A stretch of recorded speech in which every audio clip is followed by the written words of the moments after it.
Olá! Hoje a gente vai fundo em um dos capítulos mais essenciais de A Arte da Guerra de Sun Tzu. Vamos explorar juntos o capítulo 8, As 9 Variações.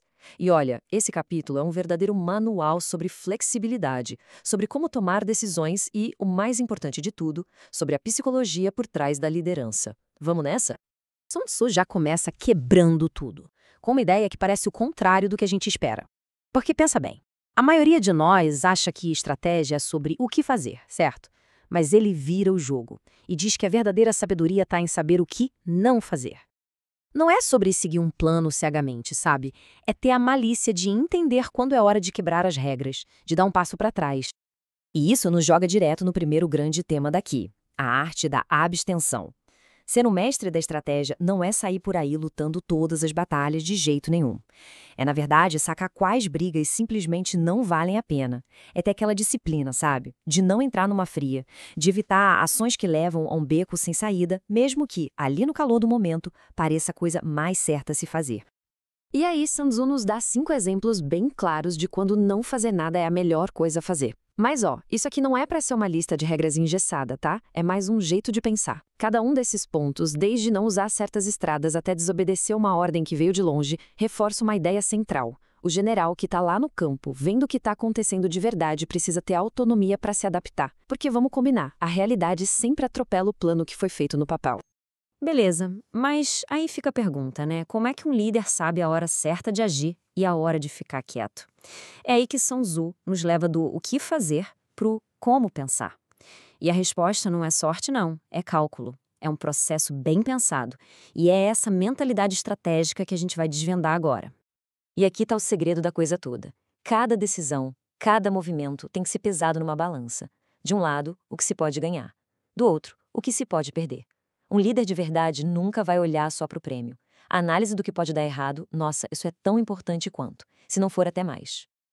O mais legal é ver como essas duas coisas se encaixam.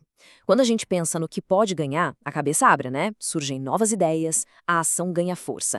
Só que é pensando no que pode dar errado que a estratégia fica parruda, sabe? É aí que a gente se antecipa aos problemas e resolve a parada antes mesmo dela virar um desastre.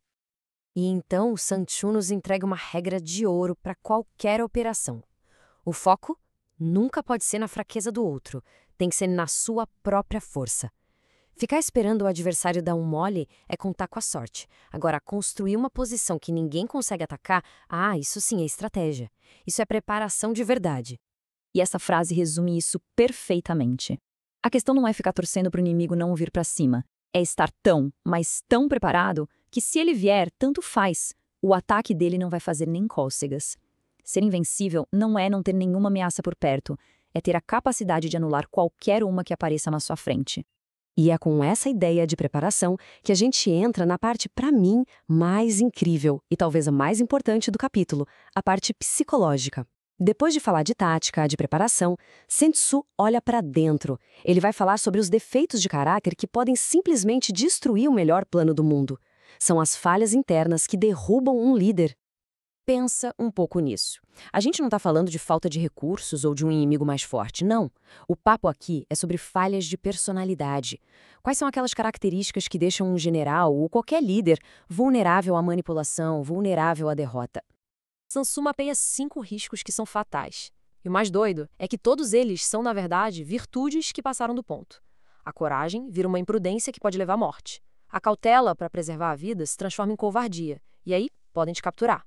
Aquela paixão irracional vira motivo de piada.